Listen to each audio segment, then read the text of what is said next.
Myanmar government has been systematically organizing and coordinating all the resources received from the international community and distributing to the level of emergency, including the remote areas where most of the roads have been destroyed. Authorities are ensuring that food, clean water, medical aids, and temporary shelter are prioritized for the hardest hit region.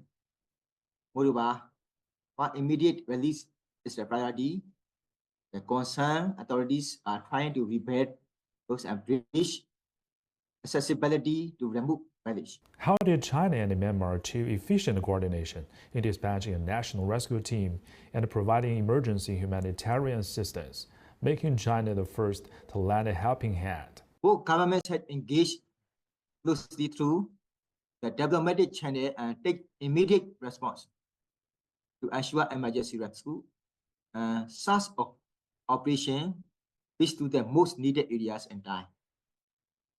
Moreover, China proved dispatch of the national rescue team and delivery of essential supply, including tanks, generators, and medical equipment, reflect brotherly spirit of a neighboring country at the time of hardship and need.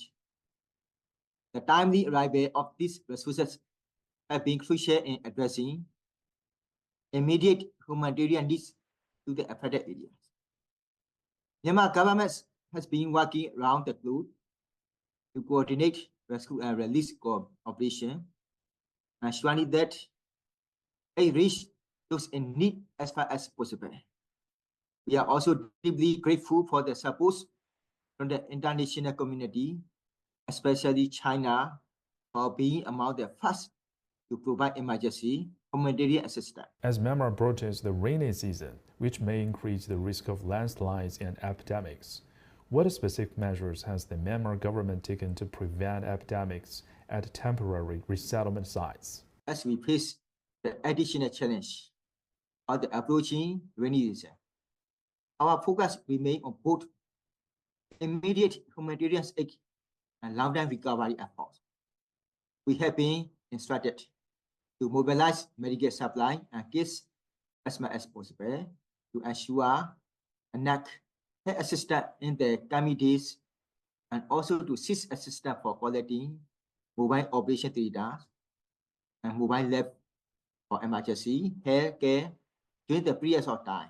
We look forward to receive some kind of assistance from international communities for Myanmar ongoing response and rehabilitation process.